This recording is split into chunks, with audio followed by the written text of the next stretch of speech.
Olá, tudo bem? Boa noite, Floripa, boa noite, Brasil, boa noite, planeta, boa noite, mundo. Hoje é um dia especial, porque é um dia de vida inteligente. Boa noite a todos os nossos amigos de todo esse grande Brasil, que sempre nos auscultam, nos assistem aqui às quintas-feiras. Hoje nós temos um assunto muito importante, como todos aqui que a gente apresenta no Vida Inteligente, mas nós vamos falar dele daqui a pouquinho. Hoje é dia 26 de fevereiro de 2009. 2 dias atrás, só para a gente recordar aqui, foi comemorado, já falamos aqui diversas vezes no Vida Inteligente, foi comemorado o aniversário da chegada, ou vamos dizer, a tão esperada chegada do Avatara. O Avatara que alguns esperam, a Igreja Católica espera, os católicos esperam a volta de Jesus, os muçulmanos esperam a volta de Muhammad, os ortodoxos também do Christos, e assim vai. Para os exotéricos, para aquelas pessoas, vamos chamar assim, da nova era, elas esperam a volta de Maitreya. Algumas ainda esperam, outras já sabem que ele já está aqui entre nós. O que é esse entre nós? É muito relativo, o fato dele estar aqui na superfície ou não, se apresentando. Não vai ser assim, não foi assim. 24 de fevereiro de 1949, ele completou nesse dia 24 passado 60 anos de idade.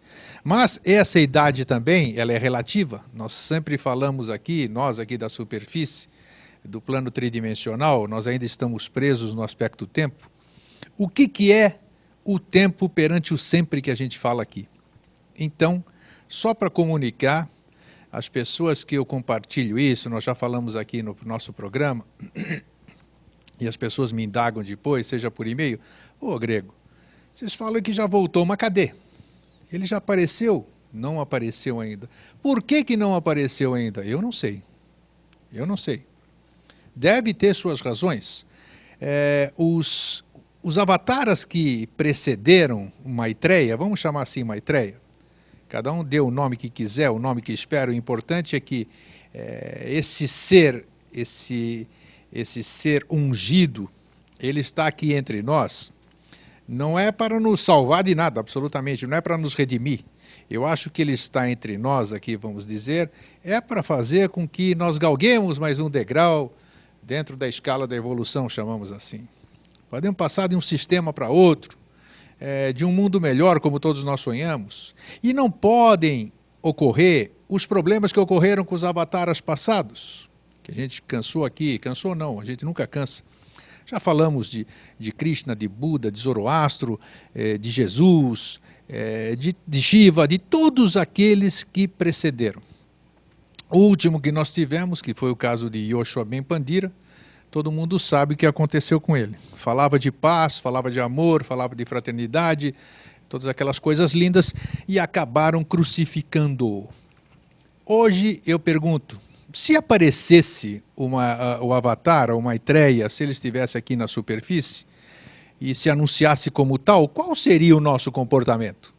Como seria o comportamento da humanidade? Pergunta você para você mesmo. Nós o crucificaríamos de novo? Nós estaríamos... Como é que a gente agiria? Os católicos, maravilha, chegou. Mas, puxa, ele não veio como a gente esperava. Não veio entre as nuvens, não veio os anjos tocando trombeta, não foi anunciado, ele não é assim, é um falso profeta. Então, e os muçulmanos? Não, esse aí não é Muhammad de jeito nenhum, ele não fala nada assim dessa forma. E as outras pessoas que esperassem, então, o que aconteceria? Ele é um falso, nós vamos... nada disso, então causaria, creio que um conflito muito grande. Mas a lei é sábia, a lei é muito sábia. E eu aprendi aos 58 anos, quase 58 anos, o greguinho afoito, o greguinho cobrador, aquele greguinho ansioso, o greguinho hoje aprendeu a ser um greguinho zen. Zen pressa, zen vontade de antecipar as coisas. Então, só para a gente rememorar, foi dia 24 agora, e vai nos dar um prefácio também, porque o nosso convidado esteve no local sede, vamos dizer, onde teve uma celebração dessa data. Boa noite, Jorge. Você tá bom? Só peguei o final. Você pegou o final? Como você pegou o final? Você não estava prestando atenção no que eu estava falando? Não, é que eu cheguei agora, atrasado. A câmera está focada no grego e eu acabei de colocar o microfone aqui. Ó. Então, eu quero saber, antes de mais nada, boa noite, prazer em tê-lo aqui novamente conosco. Deixa eu encher um pulmão de oxigênio antes. Né? Tá bom? Foi bom, é bom você estar aqui de volta, né? Qualquer viagem é uma viagem, então a gente sabe. E eu quero saber, antes de mais nada, como foi a viagem? Tranquila. Como foi a celebração? Também tranquila. É? Tudo certinho. Nada mais a declarar, então? Mais no final. Mais no final. Então tá bom. Então hoje nós escolhemos, feito essa introdução que eu falei sobre o Avatara, sobre o 24 de fevereiro de 49, 60 anos antes de ontem. O tema que nós escolhemos para hoje está exatamente dentro do nosso propósito: desmistificar e desmitificar tudo. Então hoje nós vamos falar sobre os gênios. Sobre os gênios, qual é o significado do gênio em si, gênio e Gina, uma coisa que muita gente fala de Ginas, os Ginas, território Gina, tudo isso aqui nós vamos bater hoje novamente na tecla e vamos rememorar. Então, bem-vindo, Jorge. Obrigado, Greg. Você tem alguma introdução a fazer? Não, só boa noite a todos, é uma satisfação estar aqui novamente. Toda nossa. Estar contigo. Desculpa aí pelo atraso. Não tem atraso aqui? Não tem. Coisas da vida da face da terra. Eu queria mandar um abraço para a dona Bela Becker, que eu esqueci da outra vez. Então hoje está dado o abraço, dona Bela. Abraço. E com relação a 24 de fevereiro, é um caso muito sério. É que assim, toda uma nova realidade vem sendo construída. Agora melhorou. É que está muito barulho do ar-condicionado aqui no estúdio. Então, toda uma realidade vem sendo construída, não assim de ontem, não de 2000 anos, né, não de 5000 anos, quando nasceram as religiões que são seguidas hoje, né? Mas há alguns milhões de anos vem sendo construída uma realidade. Vem sendo preparado o início de um novo ciclo, né, baseado numa série de procedimentos, uma série de seres que contribuiriam para que isso acontecesse. E o ponto-chave, o ponto básico desse processo foi quando, geralmente assim, quando a divindade se manifesta antropomorfizada para colocar a humanidade no seu caminho, ela faz pontual. Então você vai e atende essa região do globo, aquela região do globo, aquele povo, esse tipo de procedimento, como sempre foi feito e é o que a história nos narra, né? Se bem que a história nos narra só os que são conhecidos, né? Mas tem muitos outros que vieram e fizeram pela lei da mesma forma, com tal ou com mais intensidade, e não constam nos livros de história. Mas de tudo isso, ele foi encaminhado, né, culminou para um acontecimento em 24 de fevereiro de 1949, né, que é a vinda do Avatara do síntese, né, assim, de todas as manifestações da divindade no ciclo, né, esse que se manifestou em 24 de fevereiro de 49, ele é o resumo do processo como um todo, entende? Tanto é que um processo manúsico, por exemplo, que se iniciou no início da raça ária, né, ele foi concluído com preparação para a vinda de 24 de fevereiro de 49. Seres que deveriam nascer só no próximo sistema de evolução, nasceram para dar suporte a esse acontecimento. Então, uma série de coisas foi feita, né, em todos os planos que se possa imaginar, não só no plano visível, no plano dos gênios, dos ginas, dos jainos, que a gente vai conversar agora, né? E embaixo, no meio, em cima, no cosmos, tudo foi feito para que isso acontecesse, um evento cósmico sem precedente. Nós não vemos os resultados ainda, primeiro porque a humanidade, operando baseado no emocional, sequer na mente concreta a humanidade opera, então ela é daquele tipo do eu tenho que ver para crer. Só que ela tem que ver com o olho físico. Sim. Então, enquanto não tiver mudado, enquanto não chegar alguém entregar uma carteira, olha, é assim, então não vai acreditar, porque pensa que seria como foi das outras vezes. Só que das outras vezes, o Avatar se manifestava para uma ação pontual. Agora não. Né? É para todo o planeta. Né? Isso é uma coisa sem precedente.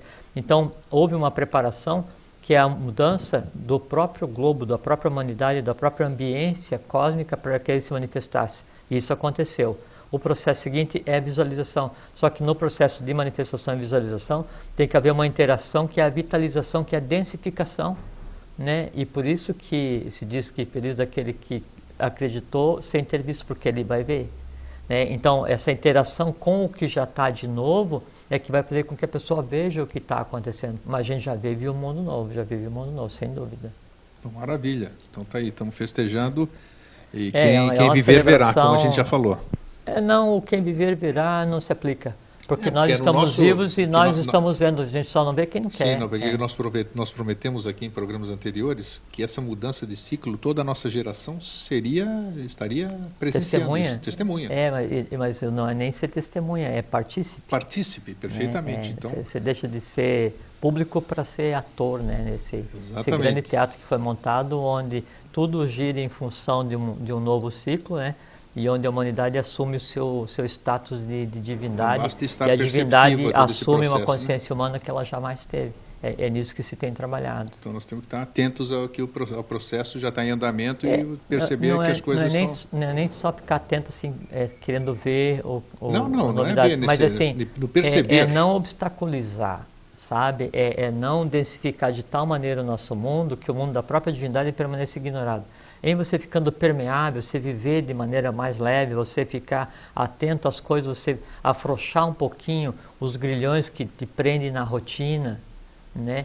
Só isso você já vai começar a perceber, porque nós estamos imersos no futuro, nós estamos imersos em uma nova realidade, nós estamos imersos em um mundo onde a manifestação da divindade, aguardada por todas as teogonias, já se fez, né? Então, se não houver resistência, a gente percebe, né? E com o tempo todos vão perceber, isso é inexorável. Muito bem. Então hoje, Jorge, nós escolhemos o tema os gênios. O que a gente poderia, como é que a gente pode definir então, generalizando primeiro, né, para depois a gente falando os diversos significados, né? O gênio sempre é visto de uma forma fantasiosa, né? Você fala em gênio, todo mundo pensa na lâmpada de Aladim, né, que tem um significado, você já vai falar sobre isso, né? Aladim, o gênio que você aperta lá, esfrega a lâmpada, ele aparece, ele atende os seus desejos. Então a maioria das pessoas conhece o gênio desta forma. Outros pensam que gênio é aquele cara muito inteligente acima da média. Outro acha que o gênio é também uma parte da nossa personalidade. Tem gênio forte, tem gênio não sei o quê, assim, assado. E tem... Todos estão certos. Todos estão certos, claro. E tem os gênios da natureza, que todo mundo conhece por diversos nomes também, né? E também é verdadeiro. Também é verdadeiro. Então, e tem outros ainda. Pode começar. Então tá bom. Bom, primeiro, a palavra gênio, em português, ela vem dos gênios do latim, né, que designa aquele ser que é guardião, que ele protege alguém. Por isso essa associação, depois da história do Aladim, do gênio proteger e atender desejos, esse tipo de coisa.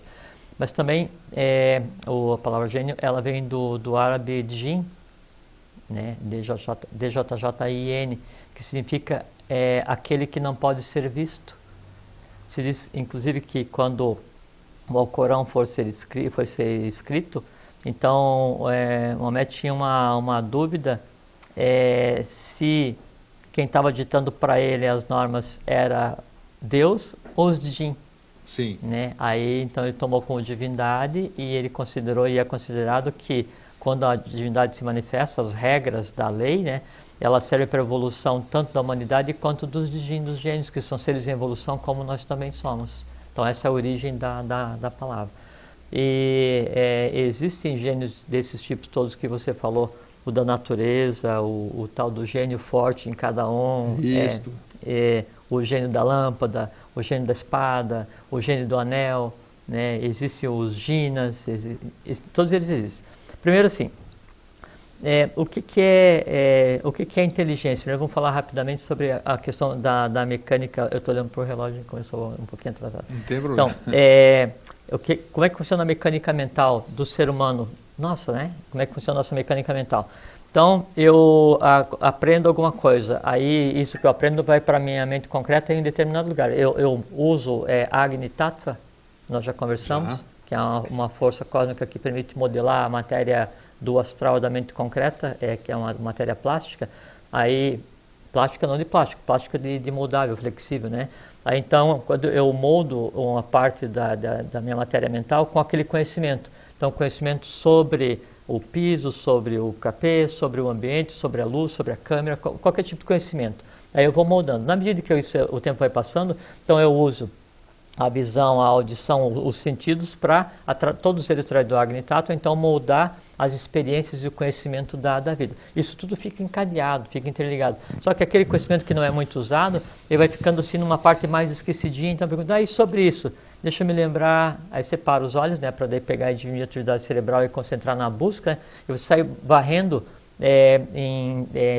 num processo serial a tua mente concreta até encontrar o que você quer, daí você fala, isso é assim, isso aconteceu dessa forma. Esse que é o processo que a gente conceitua como memória, é assim que funciona. A inteligência, ou o que torna a pessoa inteligente, é simplesmente a capacidade de rapidamente vasculhar a sua memória.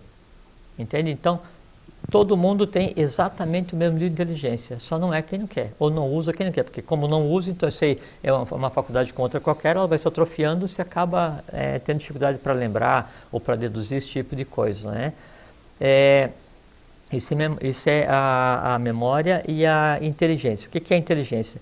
A inteligência é a capacidade de você encadear uma grande quantidade de conhecimento e a partir desse conhecimento, com aquilo que a gente conversou da outra vez, que é a superinteligência e a infrainteligência, então você consegue deduzir, consegue criar, então aí começa o processo da inteligência. Todo mundo é inteligente exatamente igual, por quê? Porque a minha matéria mental é exatamente igual à tua. O que você usa para modelar a matéria mental, que é adquirir conhecimento, é exatamente a mesma coisa que eu uso, que são os sentidos e Agni para moldar, que é inerente a cada um de nós, porque Agni vem do pulso solar, do sol central, a gente respira esse tipo de coisa, né?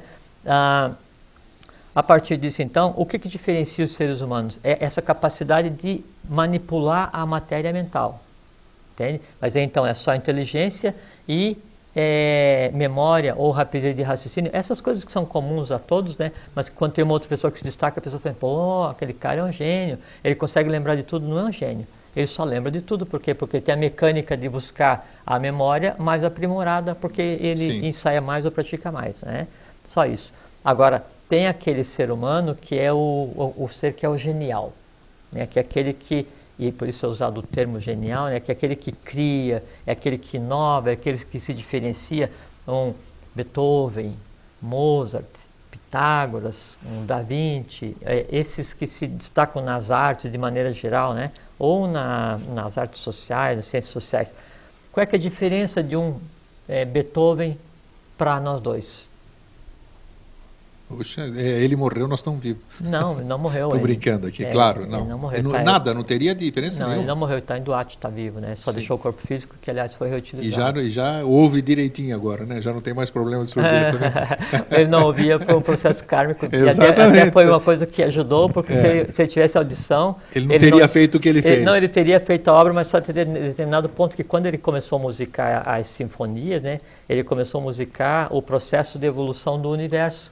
Quando ele musicou a nona, ele musicou o futuro. E aí se diz que ele musicou uma outra ainda, que é o futuro da própria divindade. Se ele ouvisse, ele não Tanto não dizem que tem alguém que aí eu sei, eu ainda não consegui, né? Mas diz que tem a 10ª dele, né?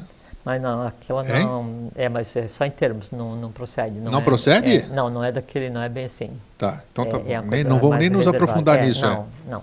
Vamos falar sobre até a nona que tá bom. Isso, mas qual é a diferença de nós com Beethoven, então? É o seguinte, então a gente tem o físico vital, o astral, né, que é a emoção mais densa, a mente concreta e o princípio búdico, né, a mente abstrata e depois o princípio búdico. Na mente abstrata, no princípio búdico, está o próprio todo. Lembra que a gente falou que o quinto princípio, o princípio búdico, é o plano da mãe divina, Sim. onde está o amor universal? Sim. Foi objeto da conversa anterior, programa. Não foi? Então, nesses planos, no plano da mente abstrata, está todo o conhecimento. Não o conhecimento humano, que é de mente concreta, mas está todo o conhecimento cósmico expresso em si. Então, quem quer conhecer alguma coisa ou quer conhecer o todo, basta contemplar esse plano. Quando você vai compor alguma coisa, então se você está em contato com esse plano, você compõe a própria harmonia das esferas, a música divina. Então você faz aquela obra que se destaca no seio humano, no meio da humanidade. Então, quem era um Beethoven, um Mozart, um Da Vinci, sei lá, Van Gogh ia dizer, mas não. É um desses que se destacam. Simplesmente aquele que aprendeu a usar a mente abstrata para não interferir no processo criativo. Só isso. Qual é que é a diferença nossa para ele, então? Nenhuma. É que nós, a humanidade como um todo, nós nos limitamos. Nós nos damos o direito... Nós né, nos de impomos não... limites, né? Eu acho que é isso, né? nós nos limitamos. Nós nos damos o direito de não aceitar quem nós realmente somos. A gente impõe obstáculos, né, para que o nosso próprio eu se manifeste. E o nosso próprio eu é a própria divindade. Então, esses que são os gênios, eles aprenderam, né, de berço, ou aprenderam realmente, né, foram preparados para isso, a como se expressar da maneira como realmente são. E aí, todo mundo pode fazer a mesma coisa. Então, entre um Beethoven e qualquer um de nós, não existe absolutamente nenhuma diferença, a não ser o quê? Ele operava no princípio búdico ou de mente abstrata, a consciência dele, e a humanidade como um todo, ela tem um nível de consciência baseado em outros planos. Por exemplo, tem gente que tem um nível de consciência baseado no físico. Sabe quem tem um nível de consciência baseado no físico? O plano mineral. Tá, já falamos aqui também. Algumas pessoas têm um nível de consciência baseado no vital. Quem tem o plano de consciência baseado no vital é o reino vegetal, então se comportam como vegetais. Aqueles que têm o plano de consciência baseado no astral, que é assim, não, eu vou viver para ter um alto astral, não sei o que e tal, aqueles negócios que estão muito legal, tem que viver aquela agonia, o tempo inteiro, aquela ânima, sabe, aquele que a maioria dos jovens de hoje vive. A grande parte da humanidade. Então, só que é o seguinte, o foco da consciência no plano astral, ele é inerente ao reino animal, não ao hominal. Sim. Então é gente que age como animal, se comporta como animal. Aí nesse karma cumpre o seu papel. Há aqueles que focam o nível de consciência na mente concreta, na razão, na lógica. Esses estão de acordo com o ciclo, que é a quarta ronda. Então a gente tem que consolidar e tem que fazer com que flua perfeitamente a coisa cósmica dentro do plano da mente concreta. Entende? E há aqueles que daí então têm o plano de consciência no quinto princípio, então esses os que a gente chama de gênios, homens gênios. Existe esse gênio que nós conhecemos, que nós falamos no começo do programa aqui, existe algum gênio que pode servir alguém? Ou já sei até que você vai responder, se eu criar, é lógico, né? Que tudo a gente cria, alimenta isso. Então alguém pode criar um gênio para que lhe sirva, vão entender, atender aos seus pedidos, atender aos seus anseios, nesse sentido? Para ensinar aqui como amanhã tem trocentos milhões de novas formas astrais prejudicando a própria rotação do planeta, né? Sim, pode ser. É possível, né? Lógico. Porque se a gente cria tudo, se eu pensei alguma coisa, eu criei, dei forma aquilo e vivo alimentando, que nós já falamos de uma série de coisas. Isso é um gênio. Por isso é um que se fala exatamente. Que, não deixa de ser. Cada ser humano tem o gênio do bem e o gênio do mal, né? O gênio do bem e o gênio do mal são dois, um ligado às tendências positivas e às tendências negativas, e um se chama o gênio de Forrati e outro o gênio de Kundalini. O gênio de Forrati, então, ele administra as tendências superiores, e o gênio de Kundalini, ele administra as tendências inferiores. Por isso que fala assim, você tem um gênio terrível. O cara tem um gênio terrível. Simplesmente porque, por conta da tua própria interação humana, da tua própria negação da tua condição divina, você alimenta aquele que te torna num terrível. E você realmente alimenta aquele conjunto de seres, né, que você cria no plano astral, plano das emoções, que é o ódio, não sei o quê, o medo, a expectativa, e esses todos alimentados e de braços dados, né, geridos pelo gênio, e o gênio ele só sabe fazer o quê? Potencializar. Aí você fica refém dessas criaturas que você mesmo alimenta. Aí você é a tônica do quê? Do gênio das coisas mais densas. Aí você chafurda no mar vermelho, que é o mar de Tamas, que se diz de atravessar a vida sem molhar os pés. No mar, né? No mar vermelho que atravessaram, sem molhar os pés da matéria tamásica, que é as dores da humanidade, que são as dores da humanidade. Uma coisa que a gente colocou até na nossa chamada essa semana foi sobre os Kamarupas.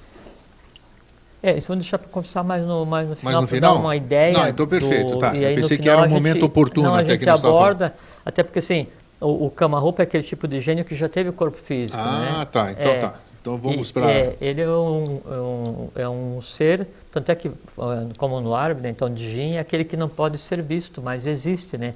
E tem o Jin, o gênio, o Jaino, o Jina, que ele já nunca teve corpo físico, mas existe, e tem aquele mesmo conglomerado de energias que se dá o conceito de gênio, né? Que ele teve corpo físico e aí agora já não tem mais, mas tem condição de interagir com aquele ser humano que está predisposto a alimentá-lo para que ele se manifeste. Né? Muito bem, está tudo dentro do que nós falamos, que nós começamos falando sobre 24 de fevereiro. Você esteve no sistema geográfico, que nós já falamos, já mostramos aqui, já falamos inclusive no programa anterior, que o sistema geográfico constituído por 7 cidades mineiras, é sul de Minas aquilo? Como é que é a região? É a Serra da Mantiqueira. Serra da Mantiqueira, Serra da Mantiqueira. São 7 cidades, né? Mas são, o sistema geográfico é como se ele fosse o chakra do mundo, né? Perfeito. São um conjunto de 7. Isso. E sempre representa o presente, o passado e o futuro. E no momento nós temos ativos 3.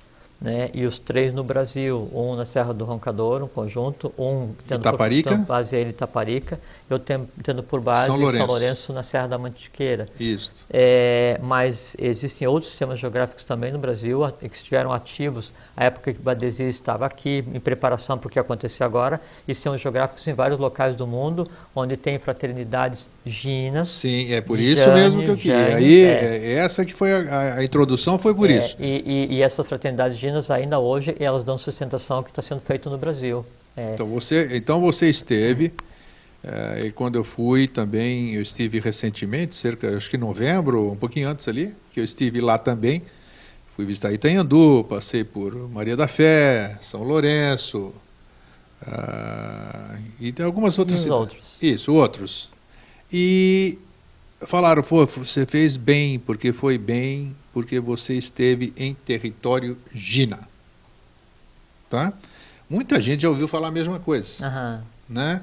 Então hoje eu chamei essa atenção, eu toquei no assunto, porque é uma boa oportunidade a gente esclarecer o que é um território Jina. O que são os Jinas?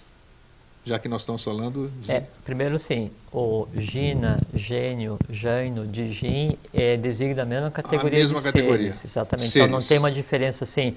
O Gênio e o Gino, o Jaino, de Jin, designa aquele conjunto de seres que tem uma função, né, e que pode ou não ter corpo físico. Certo. Entende? Especificamente com relação ao local Jina, é aquele local onde há uma atividade da lei e onde você tem um grupo de seres ou uma comunidade, né, que está em função. No caso aí dos sistemas geográficos, a gente tem as comunidades jinas internas, né, e grande parte deles também trabalhando na superfície da face da Terra. Só que esses são jinas, são gênios que não têm corpo físico, né, e eles têm por função preparar o local, por assim, vamos citar um local, a Iuruoca. Sim, a Iuruoca. A Iuruoca preparado para ser o que viria a ser agora, a partir de 1924, em 10.000 a.C. Né? Ou, por exemplo, você pega na região dos Chavantes, o povo Chavante, e aí o povo Chavante tem corpo físico, são os índios Chavantes, né? São ginas e tem por função proteger o local. Os morcegos também? O Chavante morcego, aí ele só vem em determinada ocasião e ele protege locais específicos que são as entradas, né? Perfeito. Mas o Chavante como um todo, exatamente. O Chavante como um todo, ele tem por função proteger. Então, sim. O Chavante é um povo gina. Tem um livro da Helena Blavatsky, que é No País das Montanhas Azuis, onde é que ela fala sobre os todes e os mulucurumbis. Eu tenho, quem quiser me pede. São os todes e os mulucurumbis, ou mulucurumbas, né? São gênios, são ginas de 2 categorias. Os todes ginas ligados a uma linha específica do Pramanta, e os mulucurumbis ou mulucurumbas são gênios ou ginas ligados quase que aos ginas dos elementais. O fato deles serem daquele jeito, eles parecem meio que ignorantes, meio arcaicos. O que é isso? Por que isso? O conceito de ignorante ele é baseado na mente concreta humana, né? Então, ele pode ser ignorante com relação à física quântica. Ao nosso ponto de vista aqui, humano, vamos dizer, quarto sistema. Música, exatamente. Ele pode ser ignorante com relação a um ramo do conhecimento humano baseado na mente concreta. Sim. Agora, ele sabe exatamente o que ele tem que fazer, até porque a Perfeito. mecânica... A minha pergunta era essa, se eles têm consciência plena do que eles têm que fazer. Do que ele tem que fazer, consciência plena, não. A Até outra... porque toda a categoria todas Não, as tá categorias entendido, de então. ginas, né, eles têm por função preparar e servir à humanidade. Sim. A humanidade consciente, obviamente, não vai pegar e colocar uma fraternidade gina nas mãos de um maluco, né? Então, eles têm consciência do que é necessário para o trabalho, de acordo com a lei. A mecânica mental do ser humano, ela é diferenciada, que você vai e molda matérias na tua mente concreta, entrelaça com o astral, e aí você se expressa e sente e cria. Então é dado a você criar fisicamente, vitalmente, astralmente e no plano da mente concreta, né? Já o Gina, o Jaino, o gênio, né, ele funciona baseado no conceito da instantaneidade, não pensa como a humanidade pensa. Tá entendido. Entende? Porque ele não está separado em termos de mente concreta e astral. Por como... isso que nos dá uma impressão errônea, assim, e até vamos porque dizer. a matéria básica necessária para que eu consiga parir, para que eu consiga plasmar um gênio, né, um elemental, um pensamento, uma emoção, que é um gênio. Tanto é que se fala assim, os pensamentos voam, os pensamentos positivos e altruístas voam. Voam? Por quê? Porque eles são paridos em formatos como se tivessem asas, né? Em tom de rosa bem claro ou amarelo ouro, e assim que ele é plasmado, ele recebe um influxo vital do próprio Criador, eu, né, ou qualquer um de nós, e ele voa para a esfera mais alta do plano astral, né, e se manifesta no plano como um todo. Então o pensamento voa realmente e fisicamente. E quanto mais denso é o pensamento, quanto mais contra a lei é o pensamento, mais atolado ele fica no plano astral mais baixo. Tá Até que o pensamento mais denso, aquele de violência, da erotização, esses assim, eles nascem como homúnculos, como formas vermelhas, rubras, negras, densas, às vezes entrelaçadas entre si, e mal conseguem se mexer. Então eles ficam ligados diretamente à criatura que gerou, né, ao ser humano que gerou, e se alimentando sofregamente da vitalidade que você gera aqui, supondo que você gera esses pensamentos, né? Já o pensamento altruísta e generoso, ele é gerado de uma forma assim, difusa, como se fosse um anjo, o conceito de anjo, né? E aí de um tom rosa, mais vivaz, assim, mais forte na parte onde seria a cabeça do ser humano, né? E com o conceito de asa, e conforme diz, uma vez parido, quer dizer, eu pensei assim, que se faça paz para todos os seres. Acabei de gerar um ser rosa ou dourado, nesse caso é rosa, e ele se projeta, né, e se desloca. Tanto é que o professor Henrique José de Souza, de Avavani, Akibel, o Anjo da Palavra, ele fala que um pensamento altruísta e generoso, ele não beneficia só o ser humano que o criou, mas ele concorre para a alteração do próprio meio que lhe dá origem. Então, um Deva, um gênio, um Gina, um Jaino, que é um pensamento positivo, altruísta, generoso, ele concorre para o benefício de quem criou e altera o próprio plano que lhe dá origem, altera a própria matéria do plano astral. Por quê? Porque ele se desloca, ele para cima, é para o alto e avante, né? Como tem a dizer. Então, realmente ele se projeta e se desloca. E no se deslocar, acontece uma coisa muito interessante. Ele vai se entrelaçando com os demais e vai se sublimando, se rarefazendo, né? E aí, quando ele está totalmente rarefeito, ele perde a identidade e alterou a matéria do plano astral. Como ele altera a parte mais alta, aí isso força um influxo daí de bem, de bom e de belo, né? De vitalidade, a descer em direção ao astral mais denso. Para quê? Para que o astral mais denso, para que aquele pensamento de ódio seja sublimado, sublimado. E elevado. Esse é o termo Isso exato, é sublimação. evolução. Tá. E tanto é assim, tem então os gênios, os ginas, os gênios que são criados pelo ser humano, né, o máximo que pode acontecer com o conjunto deles é um dia vir a ser humano. Não em corpo físico como nós, porque isso vai acontecer só nessa ronda, mas na próxima humanidade, então, o que eu pensar agora, eu vou criar, ele vai nascer, ele é meu filho cósmico. Da mesma forma, um elemental, né, então você pega gnomo, duende, sílfide, salamandra, nereida, qualquer um desses elementais, né, eles não têm corpo físico, eles estão ligados a outros gênios ou ginas em cadeia, até os lípicas, os asuras, que daí derivam para os elementais, os processos elementais, e aí esses então, eles interagem no meio, vitalizando o meio, fazendo aquilo que eles têm que fazer dentro do conceito da instantaneidade, porque não tem mente concreta. E qual é que é a aspiração de um gênio da natureza, qualquer que seja o poder dele? Vir a ser o seguinte evolucional dele.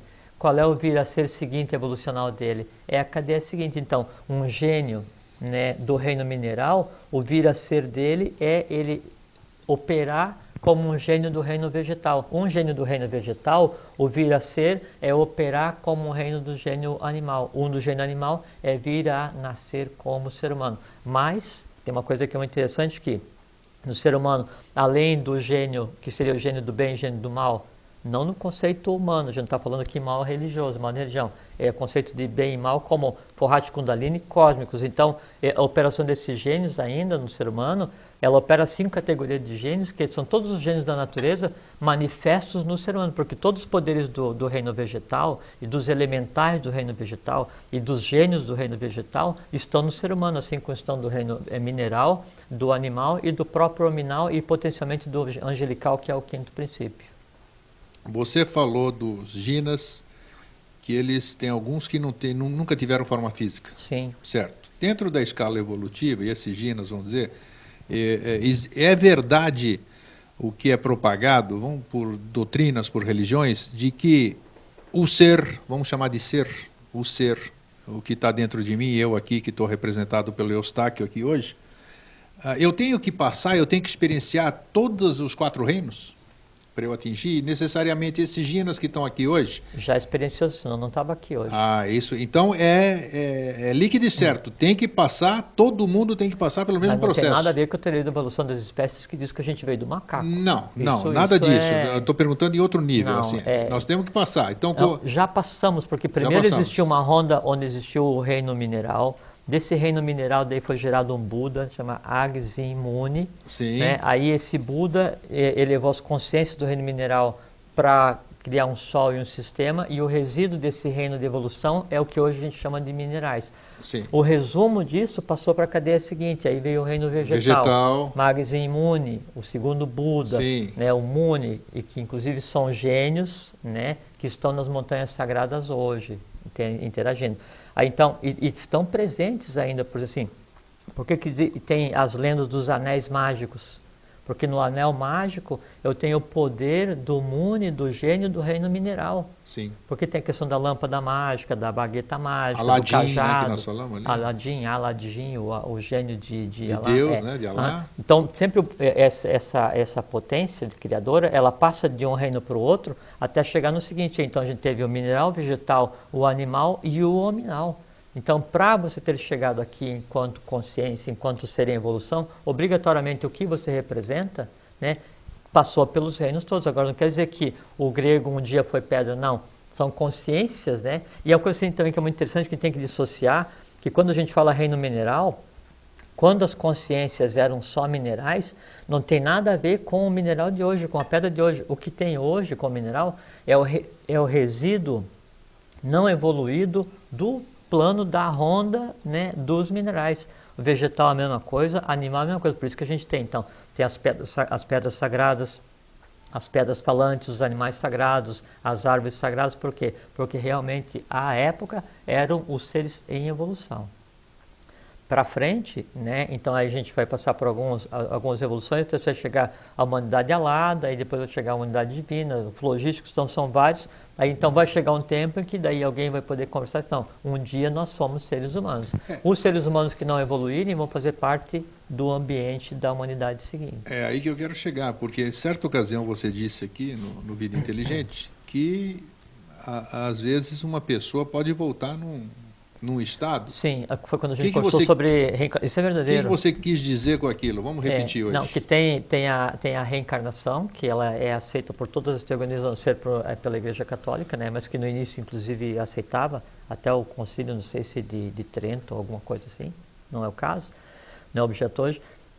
Mas aí, então, a reencarnação, ela diz que aquela mônada, ela vai de corpo em corpo para evoluir até o final de um ciclo, né? Sim. Só que no Oriente, a reencarnação ela assume uma outra tônica, que não é só reencarnação, é metempsicose. Metempsicose, sim. Se a criatura de livre vontade, usando o livre-arbítrio, né, tendo conhecimento, ela pratica o crime de lesa humanidade, lesa evolução, lesa a divindade, então ele vai voltar consciente para o reino anterior na próxima existência. Consciente. Ninguém vai castigá-lo, ninguém vai mandar ele naquela situação. Não, porque ninguém se castiga. Não, claro, porque diz assim, vamos esclarecer, porque as pessoas assim, estão presas a esses dogmas. Não julgueis para não ser julgado. E sabe por quê? Que quando você vai julgar a atitude de um outro ser humano, né, ou de um conjunto de seres humanos, você está usando um gênio que você tem, sim, né, sim. que é o gênio julgador, né, que é Karuna. Então, o gênio Karuna em você se manifesta como o julgador. Karuna é julgadora? É o julgador. Eu não sabia. É o Astaroth da inteligência suprema. Tá. Né? O Manu é o da vida e Yama é o da morte. Tá. Até que o gênio Manu e o gênio Yama é que regulam a vida e a morte nas criaturas. Então, quando você julga, você se envolve karmicamente com aquela criatura que você está julgando. Em se envolvendo karmicamente com aquela criatura que você está julgando, o lípica anotador, que é aquela categoria de seres divinos, né, que se encarregam de anotar o karma da humanidade. É o Akasha, o registro akáshico. Te envolve com aquele, e aquele que você julgou, né, vai receber a pena junto com você, porque você se misturou com ele no julgamento. Por isso, o não julgueis para não ser julgado. E a tônica do ciclo é a neutralidade, a não se envolver. Tá? Isso aí foi importante a gente ter falado. Hoje nós estamos falando, aproveitando o embalo aqui, porque hoje nós tivemos na nossa mesa lá que a gente conversa tudo, nós falamos sobre o perdão. Né? O perdão que também é uma coisa difícil de muitas pessoas exercerem. E nós estávamos falando que eu, por exemplo, tenho dificuldade. E eu, como já superei muitas coisas nessa vida, eu espero um dia poder transmutar e aprender a perdoar, ou esquecer. Porque enquanto você não esquece, eu acho que você não perdoou, é mentira.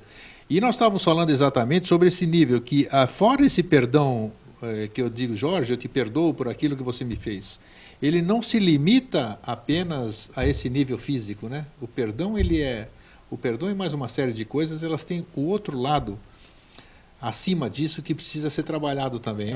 O perdão, assim, eu podia usar um termo assim bem simples para compreender. Ele tem o gênio dele também, né? Nós estamos falando de gênio, né? Não, e o perdão, primeiro o perdão ele está submetido ao meu gênio do bem, ao gênio da vontade, está submetido ao meu gênio de Forrat, né, da eletricidade básica, que é o amor divino, que é a mãe. Aí então, quando eu perdoo, assim, o perdão ele é como se fosse um desamarrador de nós do astral, porque quando você tem uma coisa muito densa, então vamos supor assim, você odeia alguém, aí você odeia alguém por alguma razão, está ligado a outra coisa, então isso é como se fosse assim, um entreposto, uma estação, vamos imaginar uma estação espacial com várias naves chegando. Sim. Essa estação é o ódio, que você que alimenta. Essas naves chegando são todos os sentimentos que você tem entrelaçado. E aquilo cada vez vai se fortalecendo mais, e chegando mais gente, você começa a se comunicar com uma outra estação, e aquele ódio toma outra proporção, até que daí isso acaba gerando karma, interfere, altera o caráter, gera aquela coisa. Uma série de coisas. Você perdoa, você exerce o perdão é simplesmente a capacidade de desamarrar os nós que mantêm aquela estrutura viva. Você sublima aquele evento e não é esquecer. Você pode lembrar do evento, mas é lembrar do evento com neutralidade, é sem alimentar. Porque você fala assim, vamos supor assim, você odeia alguém, eu só vou perdoar quando eu esquecer desse alguém. Não, aí é mentira, você cria uma forma de pensamento, uma forma de retenção. Para fazer de conta que não existe. Não, aquela pessoa que um dia, né, disse para mim que não gostava do meu sapato preto e que por causa disso eu a odeio profundamente, ela não morreu, ela existe, só que é o seguinte, ela existe e realmente, né, aquele dia o meu sapato preto não estava legal. Né? Ou ela existe e o que ela falou para mim não faz mais diferença nenhuma, porque eu gosto do sapato preto. Então é assim, pelo fato de você perdoar, não quer dizer que aquela criatura que gerou a necessidade vai deixar de existir, senão não tinha mais ninguém no mundo. Sem dúvida. Não é? É você analisar com neutralidade e desmanchar, e deixar de alimentar esses gênios que você cria e que... Lembra que a gente falou sobre... o grande X da questão. O que é o pensamento? O pensamento é um elemental, que é um gênio, entrelaçado. E o gênio da natureza é um elemental não entrelaçado, ele age por conta própria. Então todos os pensamentos que nós temos, todas as emoções que nós temos e criamos estão entrelaçados entre si, em cada um de nós, se alimentando do baço, da nossa vitalidade. Sim, vitalidade e se alimentando da nossa vida. Então, quanto mais pesada fizeres a vida, mais ela pesará sobre ti. E pesará realmente, porque quanto mais denso é o que você carrega, mais ele suga energia, mais pesado fica, mais você se curva, mais a tua vida se esvai. Entende? Bom, voltando. A questão do gênio, a gente falou de gênio do anel. Então o gênio do anel existe porque ele tem o poder do Muni, do reino, né, ali na pedra, no metal. O cajado, que é usado para fazer magia, para invocar gênio, todos eles existem, né, e são operáveis. É possível criar um gênio para que ele siga as minhas ordens? Ou criar um elemental? Sim, a gente conversou aqui já que Paracelso, ele criava, né, ele invocava e criava gênios, criava ginas, né, criava elementais para fazer o trabalho de laboratório, o trabalho fez braçal. até o livro, né, Botânica Oculta, né, Paracelso, né? Ele era um alquimista, externa, né? Ele era um adepto, né? Sim, então tá. ele fazia parte das fraternidades. Então ele fazia essas operações, né? E você pode criar um gênio, né, que atenda aos teus desejos, assim como o Aladim tinha, né? Só que sempre quando você vai criar a criatura, se ela é criada de uma maneira não adequada, ou se ela é criada para um propósito escuso, né, ela se volta contra você e acaba te dominando. Por isso se fala que o pensamento, o feitiço acabou se virando voltando contra o feiticeiro. Perfeitamente. E é verdade, porque quando o feiticeiro ele vai, supondo que a gente soubesse disso, mas vamos comentar, né? Então, quando ele vai fazer alguma coisa, fazer alguma magia, então ele já tem que ter pensado antes, então ele criou o gênio que vai fazer, aí ele usa o verbo, ele vai e fala, né, na direção, tem determinados processos e tal, aí ele vai e isso entra em atividade. Só que isso que está agindo, que foi criado pelo feiticeiro, ou pelo alquimista, ou o que seja, ele está ligado ao pai dele. Sim, com certeza. Todo gênio tem um pai, todo gina tem um pai, independente se é um pai corpo físico ou um pai que não tem corpo físico, ele tá ligado a alguém, está ligado ao seu criador, né? Sim. E aí quando ele acaba o trabalho, ele volta, né? E volta mais forte. Quando você então cria um processo criativo, esse processo volta mais criativo, você gera um ciclo virtuoso, né, de bem, de bom e de belo. Quando você gera um processo negativo contra alguém, esse processo negativo se mistura e volta. E aí você gera um ciclo vicioso, de mal com L, mal com U e feio. E ele vai fazer o quê? Ele vai voltar e vai te sugar a vitalidade, porque ele precisa ficar convulsionado para se alimentar. Tem que ser alimentado, né? E assim que funcionam todos os gênios, todos eles sem exceção, inclusive o do Aladim, que é factível, né? Eu acho que tudo isso aqui que nós estamos falando hoje, eu acho que todo mundo que está assistindo, ele está se identificando com muita coisa, com toda certeza. E está sendo muito bem encaminhada a conversa, porque olha, nós estamos mexendo em coisas. E uma coisa muito importante, sim, que daí com relação ao Aladim, que é a história que todo mundo conhece, né? Então ele deixa o último desejo para o final e o Aladim, ele tem como último desejo que o gênio dele se liberte. Isto. Aí o gênio sai da lâmpada e se liberta, né? Só que daí isso é simbólico, Sim, porque com certeza. o gênio ele tem que estar vinculado a uma fonte de vitalidade. Né? Então, se o gênio se liberta do pai... a galinha dos ovos de ouro, a história da galinha dos ovos de ouro. Se o gênio se liberta do gerador dele, ele morre por inanição, ele vai se desfazer, né? Então, a liberdade que é dada ao gênio nessa vez, e veja que daí, então, o Aladim, ele ganha a lâmpada e ele vai satisfazer os desejos, o astral. Sim. Né? A parte mais dentro. Então, ele está usando um poder cósmico, que é o gênio, para satisfazer o astral, né? Um erro. No processo, ele aí começa a questionar os desejos e começa a controlar os desejos para não gastar aqueles. Entra em ação a lógica, que é a mente concreta. Aí ele passa por um processo de iniciação, ele vê que na verdade ele pode abrir mão da satisfação dos desejos, que é o astral, usando a lógica e dando o terceiro para aquele que lhe proveria o desejo. Então isso aí já é mente abstrata, ele manifesta o amor por uma criatura que sequer tem corpo. E o amor por uma criatura que é subordinada a ele. E aí ele liberta. Perfeito. E o libertar, o dar direito ao gênio para que ele tenha o terceiro desejo, né, é o seguinte, é dar ao gênio a possibilidade de nascer como pessoa. Isso é libertar um gênio. Tá. Porque o máximo de evolução que um gênio chega, nesse caso, né, é nascer como ser humano. E daí, então, aquela famosa frase do quem ama liberta tem muita lógica, né? É isso. É isso, né? É exatamente isso. Então, não prender aquilo lá. Exatamente. Isso se aplica daí a esse gênio da história do Aladim, né? E também aos gênios que nós criamos, que são os pensamentos, as emoções, esse tipo de coisa, né? O fato de a gente, estamos aqui, estou de olho lá e eu quero voltar lá onde nós fomos. Estou preso hoje no sistema geográfico.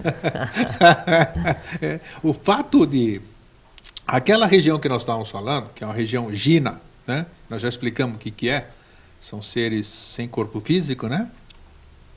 Que estão lá naquela região, tudo. E muito provavelmente essas presenças, elas mudam. Esse tipo de presença muda os locais, não muda a energia dos locais? Não é que só muda a energia, é que é parte da interação do Gina com o ambiente, Isso. é da consciência ao ambiente, porque há um Gina em operação no sistema geográfico ou em uma fraternidade Gina qualquer, se subordinam todos os gênios dos elementais. Então, a interação do Gina com o local dá consciência para o elemental, permitindo que o elemental mude de plano até também vir a nascer como ser humano. Tá, mas essa coisa aqui, de, por exemplo, você vai para aquela região, você se sente muito bem. Você vai, porque nem eu ali, fui para Alto Paraíso, que depois eu soube, porque você disse aqui nesse programa. Sim, em primeiro lugar a ser solidificado no planeta. Não precisa dizer mais nada, por isso que eu chegava e lá os seres que solidificaram dessa região, eles ainda hoje existem. E periodicamente no Tibete é feita uma série de rituais e são preparados alguns monges para descer e restabelecer o acordo entre o humano e esses seres alados. E são seres alados ígneos e inconscientes. E a humanidade seguinte vai ser a humanidade ígnea e alada consciente. Então esses seres, o resgate desses seres que foram responsáveis pela solidificação da crosta terrestre dependem do sucesso da humanidade. Então aquilo é fantástico, por isso que eu falei, você vai para determinados lugares, as pessoas que gostam de sentir, as pessoas que gostam de ver, as pessoas que estão presas nisso ainda, todos nós, né? Não estou me diferenciando disso não, é impressionante, por isso que eu digo, você não é influência do meio, você sofre influência do meio, você tem que estar perceptivo, mas realmente existem lugares que Sim. você se derrete, ele rompe qualquer dureza de qualquer coração, e aquilo, de qualquer carapuça que você vista. Tira a sandália porque está pisando em local sagrado. Mas a pessoa nem sabe, mas essa é a minha pergunta, eu não sei se eu estou formulando simbólica. direito. Não, eu entendi perfeitamente. Porque você chega no lugar, você pode chegar todo gostosão, todo metido, vamos falar em linguagem vulgar, e você desaba a chorar, você vira humilde, você quer abraçar todo mundo, e não aconteceu nada, ninguém veio falar com você, nem coisa nenhuma.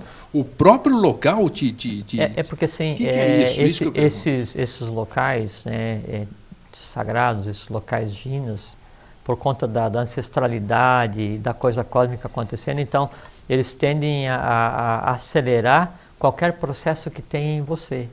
Então, se você chora e você se sente bem, é porque em você há essa necessidade de se sentir bem e de abraçar todo mundo e de ser motivo de chorar por qualquer coisa, só que você não faz isso hoje aqui, no teu dia a dia, porque você está revestido de uma camada mais dura para se proteger. Mas é o que eu quis dizer. Por que um ambiente faz isso? Porque esse ambiente, ele faz assim, ele pega o ser humano, né, e torce sobre si mesmo, né, e potencializa o que o ser humano tem. Ninguém transforma ninguém nem em bom nem em mal.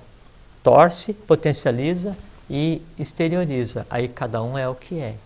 Né? Nesses locais se pode dizer que há uma queda de máscaras. É impressionante. E o mais importante disso, que eu já falei isso diversas vezes, em palestras e tudo, que você, apesar de eu sentir saudade, ter ido lá 33 vezes, tudo, estou falando de Alto Paraíso, Chapada dos Veadeiros, hoje, só o fato de eu me lembrar daquele local, eu estou naquele local e eu sinto tudo aquilo.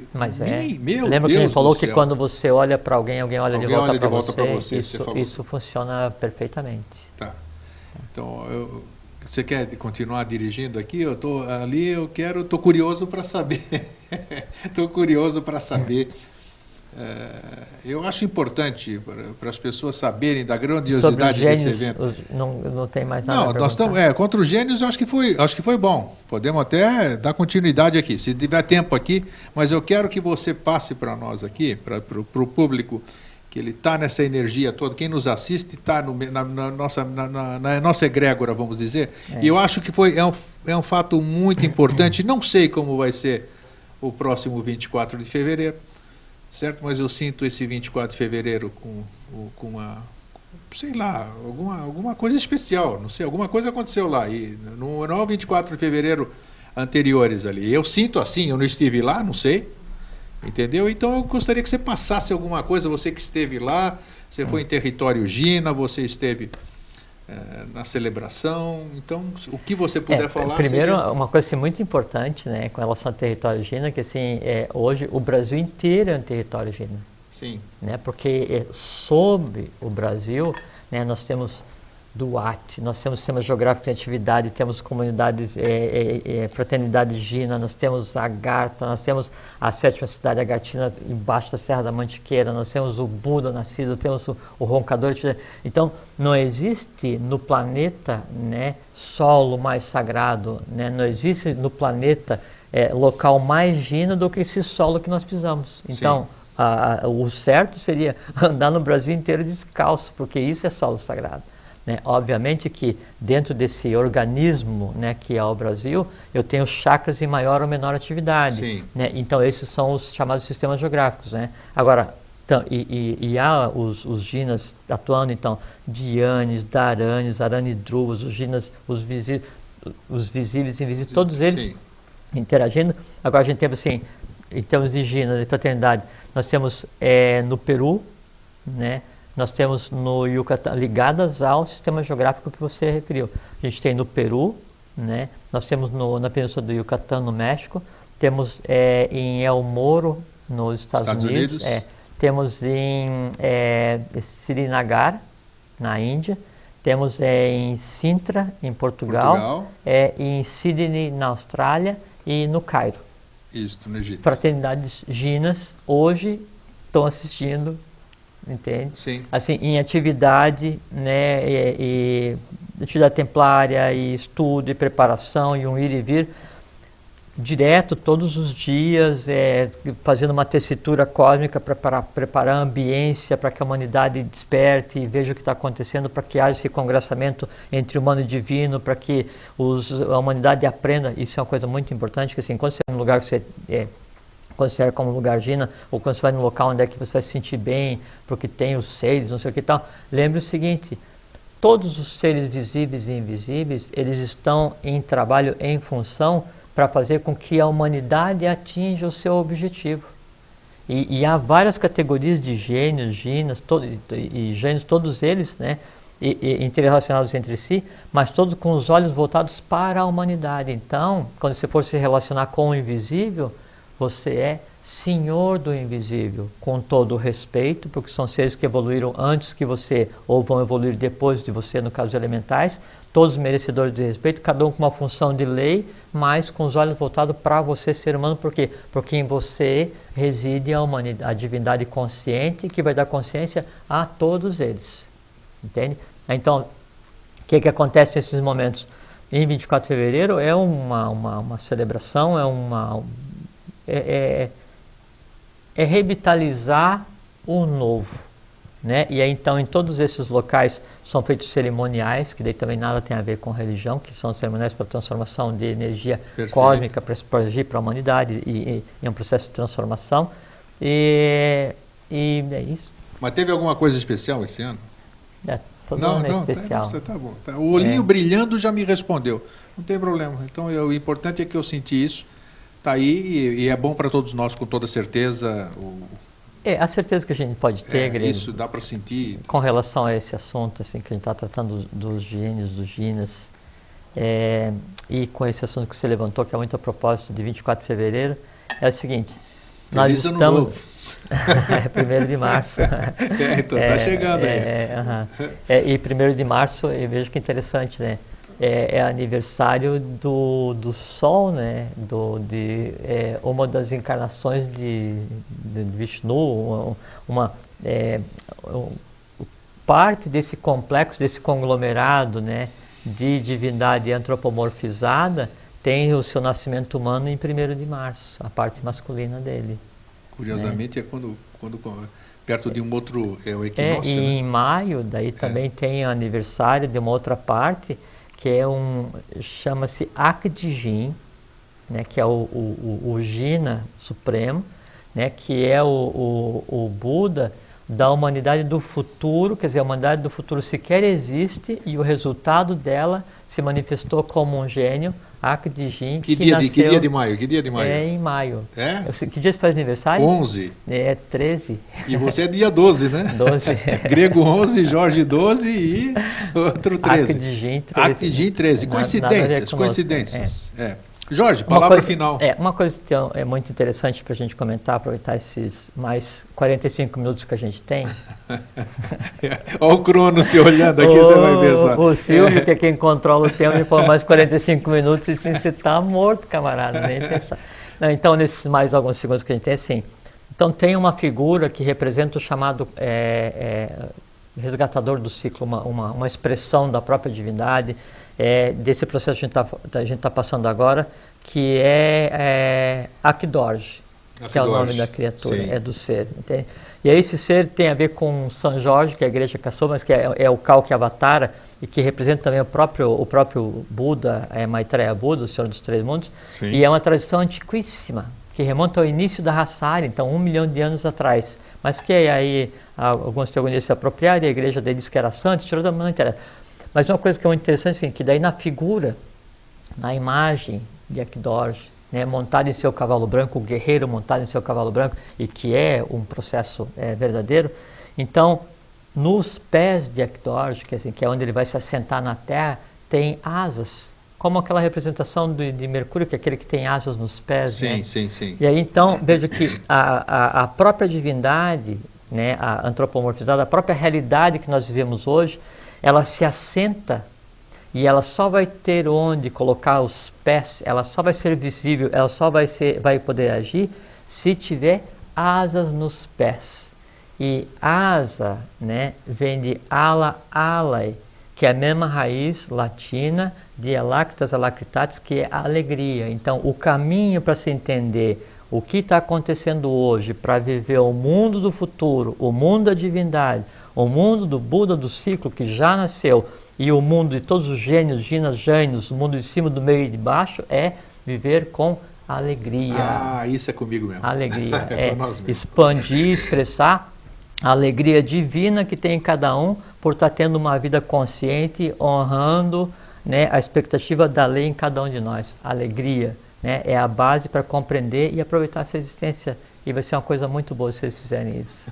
Então é uma alegria o que nós compartilhamos aqui hoje. Vamos terminar o nosso programa hoje sorrindo, né? Como sempre, né? Obrigado, Jorge. Uma celebração. Obrigado a você. Fraterno abraço a todos, até sempre e fiquem felizes com seus gênios. Cuidem bem deles. Até sempre. Tchau.